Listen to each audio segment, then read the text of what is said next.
Grace and peace be multiplied unto you. Thank you so much for joining in with us for another opportunity for our Walking Through the Word Bible class. Go ahead and take some time, like, share this broadcast. I'm sorry, I'm out of breath. Davion couldn't find my mic.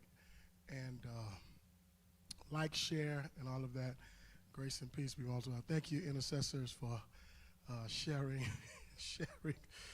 with us tonight. We certainly appreciate it.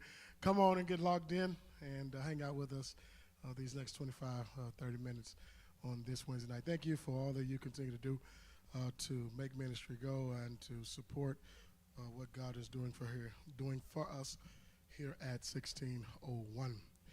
Thank God for each of you. We appreciate you. We love you. And God is doing great things for us and on our behalf. Listen, let me rush right into this. When I left you in our previous time together, I was talking about this marriage and this commitment to covenant.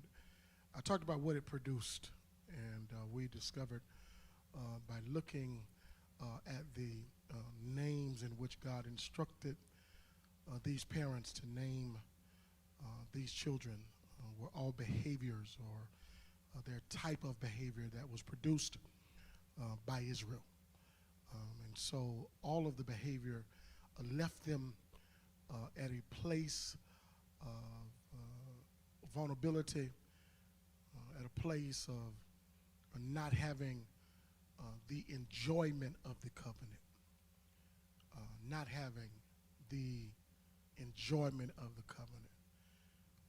They experience the expression of the covenant, but it leaves them at a place where they can't experience the enjoyment of the covenant. It's one thing to have somebody or someone present.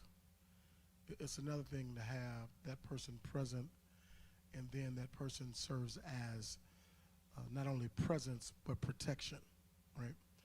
And so if I was tonight to stand here in the middle of this sanctuary in this aisle, and I was to ask individuals who were here with me, and I asked a person to stand behind me, and then I asked another individual to thrust something at us, throw something at us. I don't want to get dramatic in my illustrations because, you know, the public gets mad about that when you have illustrations that they don't like. And so if I had somebody thrust something, and then while they were thrusting it, I decided that I was going to move. And when I moved, it hit on the person who was behind me. I can tell that person, I never said I was going to protect you, but I said I would be present. The expression of what I said was presence. I didn't say you were going to enjoy my presence, and by enjoying my presence, meaning I was going to be there for your divine protection.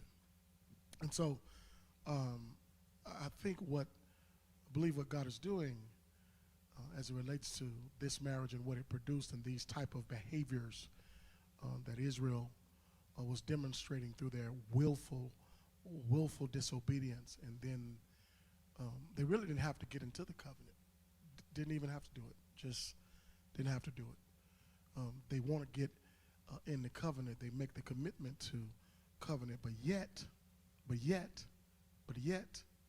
because of their stubbornness and their stiff-neckedness, God demonstrates how unfaithful they were by putting together this unorthodox marriage relationship of Hosea and Gomer.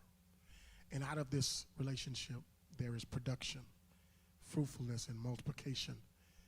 And God demonstrates this type of behavior through this marriage covenant, and what that behavior looks like, and who was the parties involved with that particular behavior. And so we got a chance to see the drama unfold, right? The unfaithfulness of the wife, this prophet marrying this woman, and then children coming into this system, and then God deciding how will he now respond, right? How will God respond? That is a question that I left you with. If you were with us last Wednesday, how then would God respond? How will he respond? And you should be able to answer that based upon your expression of commitment to God. But are you enjoying the commitment? Are you enjoying the commitment that you made unto God? If you're not, it's not because God is not still committed to you. It's because you've decided not to embrace the things that come with the commitment. And you're just caught up in the expression. And you can't get the enjoyment from the commitment because you've become content with the expression. Hosea chapter 1 verse tonight. One verse. Hosea chapter 1. I went through 3, I think it might have been 3 through 9. But I want to look at how he responds. Because you remember these children, Jezreel said, Jezreel, he said, I am going to, I can't protect you. I am going to protect a portion of the kingdom, but I can't protect you. And then Lo Marama says, he says to her, he said, my mercy and my love, it's not there. It's not there. Lo Amni, he says unto her, I can't even claim you. Right? That's what is produced. Because based upon what you're doing now, and based upon who you are in this behavior, he says, I'm not going to change on you. My expression of covenant is going to be there. But are you going to benefit from the blessings of the covenant? The answer is no. Why? Why can I benefit? Because of your willful disobedience. You can't benefit from it. That doesn't mean I'm not still in covenant with you. I'm waiting on you to maximize the covenant that I've made myself available unto you. Here it is. How does God respond to this level of behavior? How then will he respond? It's the question we asked as you are engaging in this Bible class tonight.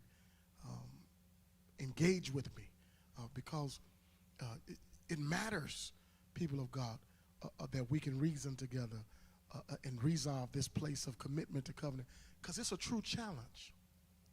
It's a true challenge. I need you to be honest. It's a true challenge. Why is it a challenge? Because we, and I shouldn't say we because it's all inclusive, have you considered that the failure of relationships or the failure in family systems, the failure in our connections is sometimes revolved around conditions? Would you reason with me? It's revolved around conditions. And sometimes, and we talked about this previously, and sometimes it's conditions that haven't been clarified. Conditions that haven't been clarified.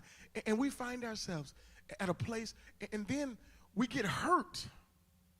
We get hurt. Relationships, we are hurt. Our emotions are hurt. Mentally, we're drained. Physically, we're exhausted. Why?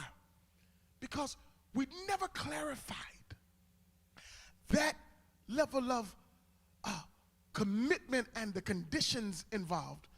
And we wanted to go it based upon what we often deem as, you should know that because that's normal. There's some things that are unconventional. There's some things that are not, that aren't normal, right? I wouldn't consider the marriage between Hosea and Gomer normal. That wasn't normal in your eyesight. But isn't it amazing the level that God will go to, and we talked about this, the level that God will go to make sure you get it. To make sure you get it. And I think that's important. I think that's where I am in my walk with God. I want to make sure I get it. I don't want to guess it out. I want to make sure I get it. Because when I get it, I can maximize it. I can maximize it. And I want my relationship to reach its full potential in God. And that's what the covenant commitment does.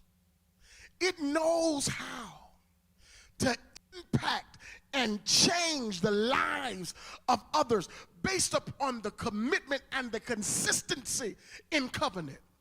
But here's the big part. Here's why it's huge. Because it's without condition. How then does God respond? You keep asking that question, Pastor, because last week we went through a dramatic unfolding of this marriage relationship producing nothing but disobedient behavior, illustration of disobedient behavior. And that was dramatic for me. It's dramatic to teach it. It's like, wow, what is really happening? And the drama unfolds because God is saying, you've been unfaithful. You haven't obeyed me. And as a matter of fact, when we got together, you was already like this. When I hooked up with you, you were already like this. When we connected, this already existed. And so I cannot punish you for who you already were when we got connected. That wouldn't make sense. Because after all, it was God who told Hosea to take Gomer as a wife. After all, we understand that marriage relationships that God instructed early on, be fruitful, multiply, replenish. So, they produced and had children, but all of it was an illustration of negative behavior that was produced as a result of this covenant. Why? Because God wants to intervene and demonstrate to us, no matter how much drama that unfolds in your life, no matter how many challenges you have, no matter how messed up you are, you're not going to make me be unfaithful to you. And the drama unfolds. It exhausted me trying to teach it because I'm like, wait, God, you told me to tell them that covenant was without condition. Where did they go wrong? Where did they go wrong? God said they didn't go wrong. That's who they were. I knew that. But yet, even with what I knew about you, I still wanted to be connected to you. You ought to type that on the screen. Even with what I knew, God still wants to be connected with you. Even though what he knew about you, he still wants to be connected to you. The drama unfolds. How will God respond? He said in verse number 10, watch this. Watch what we see in verse number 10. Blew my mind. After all of this, mercy gone. I ain't claiming you, no protection. After all of what he could have done, the first thing I discover, people of God, that God does not destroy them. And because there's no destruction, because there is no destruction, it puts me in position for change to take place. Because there's no destruction, it puts me in position for change to take place. Am I willing to stay so that change can happen? Verse number 10 says, yet the number of children of Israel, look at this, shall be as the sand of the sea, which cannot be measured nor numbered. If you read that closely with me, yet the number of the children of Israel, the production out of this marriage of these three children that represent Israel, you would think that the type of behavior that it produced, that what God really didn't want is any more production, because he don't want any more bad behavior. But what God says, because change is about to happen in covenant, I've got to not only am I going to remove my hand and not cause destruction, but I'm going to cause multiplication to take place. I'm going to increase you, because that's how much confidence I have in covenant. I'm willing to increase you, because that's how much confidence, good God Almighty, I have in covenant. That's how much confidence I have in you, that I'm willing to increase you, because that's how much confidence I have in what needs to take place. It's the moment while you're teaching, and all of a sudden, your iPad just dies. But thank God for a ram in the bush. He says, that's what happens. He says, look at verse number 10. He says, yet the number of children of Israel shall be as the sand of the sea, which cannot be measured nor numbered. It seems to me what God is doing, because with Jezreel, there was no protection. He said, your bow, I am going to bring cease to it. And what God is doing now, he says, what I'm going to do now, I'm going to make you a greater army in number. I'm going to make you a greater army in number. Well, God, why would you increase the number when the marriage has already produced bad behavior? He says, because I have so much confidence that covenant is going to cause change to happen.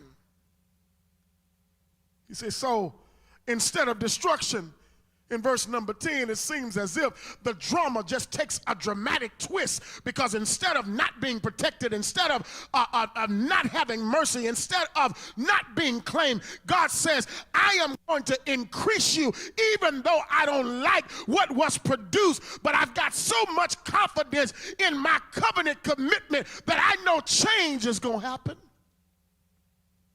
And that's when you know, people of God, that your commitment to covenant is real, is that when you got so much confidence in your commitment to covenant that you know it's going to bring or produce change in the lives of others. Is it possible that you don't have enough confidence in your commitment to covenant, and that's why you don't put enough effort forth? That's why you don't love properly. That's why you don't love consistently. That's why you don't show compassion consistently, because you're not sure of the results that you're going to get. But when your commitment to covenant, you trust God in covenant enough that change is going to happen.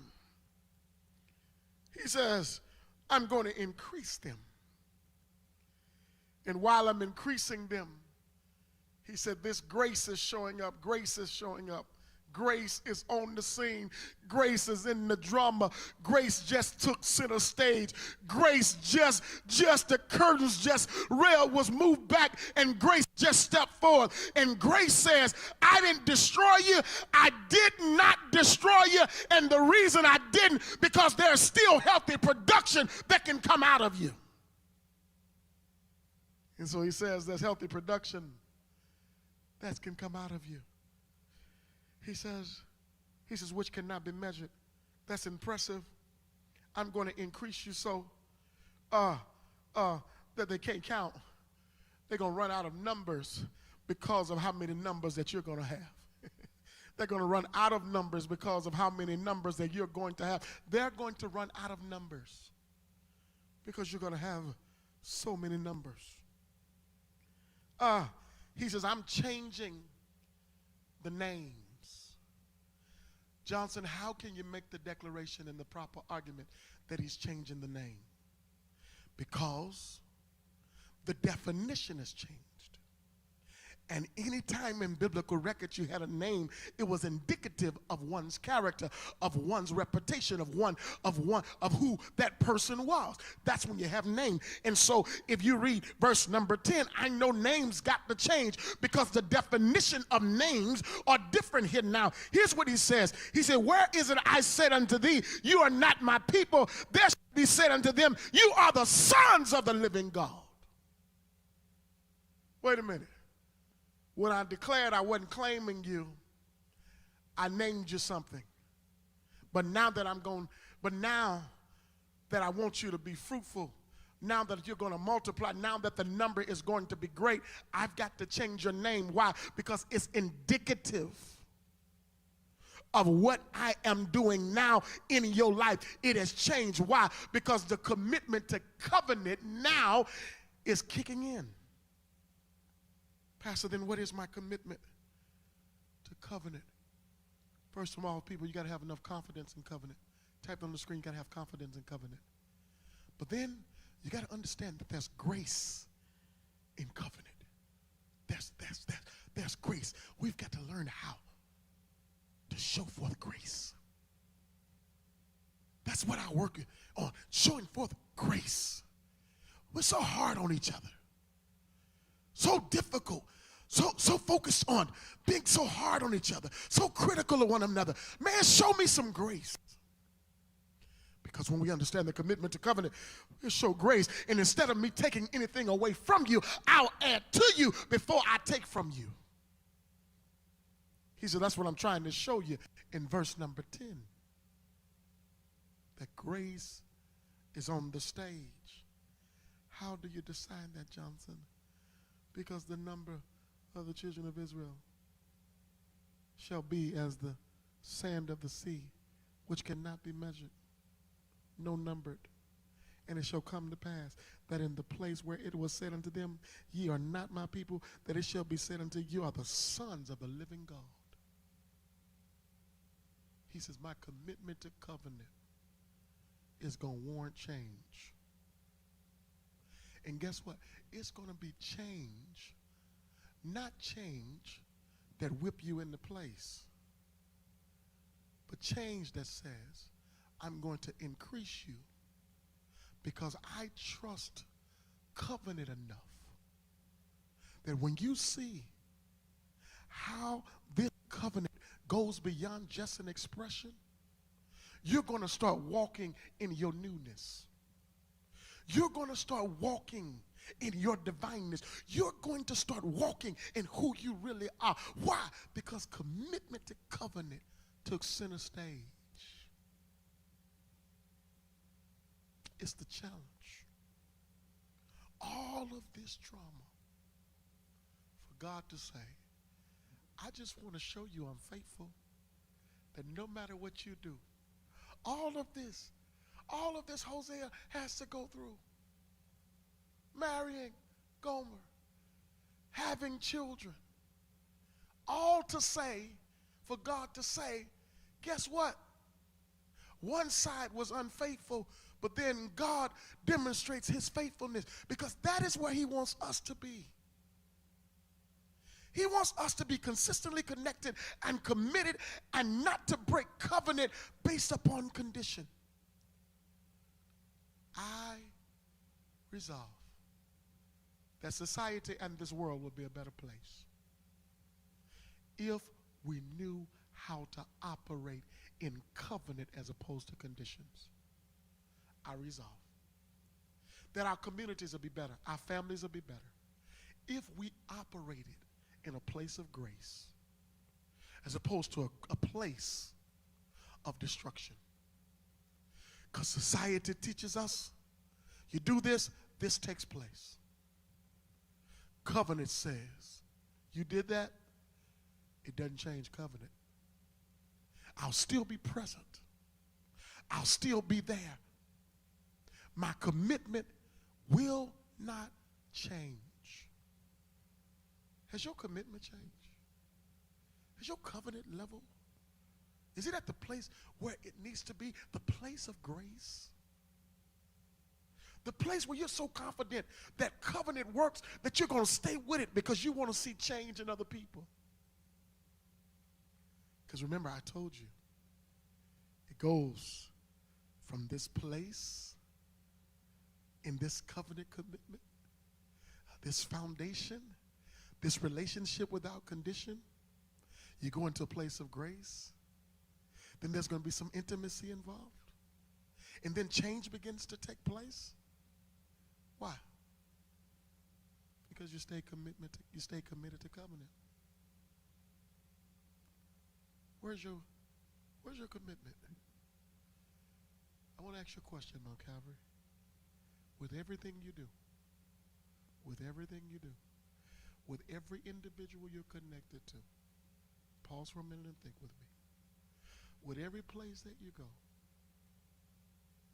how many of those things, or how many of those people that you're connected to, you can honestly say that I love them, I'm in covenant, and they don't have to meet any conditions? Just pause. Just pause. And I know it's possible to love without conditions. Because remember, when we started this lesson, I kept using the illustration of the dad and the baby, and how when we first have children, it's just automatic that we love them, and they don't have to love us. They don't even know how to love us back yet. So we know it's possible. The question I have, why does it change? Why does it change? It changes because we like to put expectations on people. And I'm at a place in my life, God knows I am, and I thank God for this deliverance. It may take you the time to get there, but I thank God that God has delivered me from the expectations of people, because I'm telling you, it'll help your mind, it'll help your emotions, if you can get to the place where, you know what, I'm not allowing you to put unrealistic expectations on me. Either you're going to love me or you're not. What if I don't meet the condition? Who told you to put a condition on me anyway? And where is it in writing that we had to have all of this stuff? And God is saying to us, grace has to take center stage. That's where we are in this commitment to covenant. Verse number 10. The number was beyond numbering. It was measuring. They couldn't even measure. He said, I'm going to increase you, because that's what covenant does. Commitment to covenant causes increase. Commitment to covenant puts grace at center stage. Commitment to covenant puts you at a place where you know how to identify those who you're in covenant with. I love you so much. Grace and peace be multiplied unto you. Thank you always for being a Hill Watcher. Thank you so much for being logged in for our virtual Bible class. Thank you for being a part. You know, we're right in the midst. We're right in the midst of our mortgage burning campaign. We're right in the midst. This Wednesday up until next Sunday. I need to see you on the screen. Well, I ain't going to see you because my iPad is dead. But here's where we are. We're at 40, 42, 44, 46, 48, 50, 52. That's where we are. We're at 40, 42, 44, 46, 48, 50, 52. 100 days of giving. That's where we are. 7 envelopes we need to fill. We need to fill 40, 42, 44, 46, 48, 50, and 52. Sunday, that's what we need to accomplish. Tonight, that's what we need to accomplish. As you're on the screen, were you willing to sacrifice? These numbers are going to get larger on us on these 100 days of giving. They're going to get larger on us. Here's what I want to encourage you to do. Here's one, because we want to do it as a family. Guess what? Somebody may have $20 and somebody else may have $23. And guess what? Why don't you put it together and fill an envelope together fill an envelope together. Fill an envelope together. I'm sharing with you on Wednesday, so on Sunday we already ready to go. Share it with you on Wednesday. Make your commitment. If you make it on the screen, make sure you make it in the envelope. All right? I love you so much. As always, thank you for being here watching. Sister Johnson is coming with our announcements. I love y'all so much and looking forward to see you on Sunday morning. God bless you. Thank you, Pastor Johnson, for that amazing word on tonight. We certainly appreciate you here at Mount Calvary. The Christian Education Ministry would like to announce an addition to Sunday School. There will be virtual youth Sunday School Zoom every Sunday at 10 a.m. Please check your text messages and social media outlets for the meeting ID and passcode. The Adult Sunday School lesson will continue with our Sunday School conference call at 10 a.m. every Sunday. That information can be found on our social media outlets as well as our Facebook page. To receive our church text messages with upcoming information, please text The Hill to 844-594-5300. Remember, once you opt out or reply stop, you must contact the administrative office or Sister Muriel Jones to get back in. Please join us for virtual intercessory prayer and Bible class every Wednesday. Prayer will begin at 6:30 p.m. Please call the conference call line to join us for prayer. That number and access code is on our social media outlets and our Facebook page. And don't forget Bible study every Wednesday at 7 o'clock p.m. Please log in for Bible class and we will see you there. Come and celebrate Mount Calvary's 39+2 anniversary celebration. On Friday, February the 18th, join us at 6:30 p.m. for a family movie night here at the church.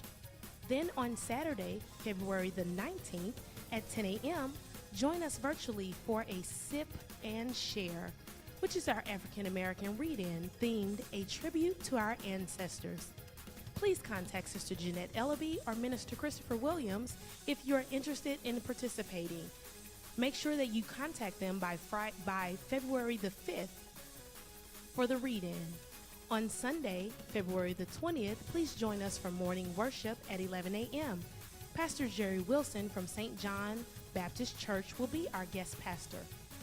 Our theme for the weekend is Committed to Covenant. We are asking each family or household to sow a seed of $100 for the weekend. The Baptist General State Convention Women's Retreat will be held March 24th through 26, 2022. To receive your registration and hotel information, please contact me immediately following any worship services. Regular registration should be mailed in by February the 28th, 2022. To order Pastor Johnson's first book project, Looking Within, please go to LaKeeVCJohnson.com, Amazon.com, Kobo.com, Barnes & Noble, or once again, you can see me doing curbside giving or after any worship services. These are your weekly announcements. Please govern yourselves accordingly and have an amazing Wednesday. God bless you all.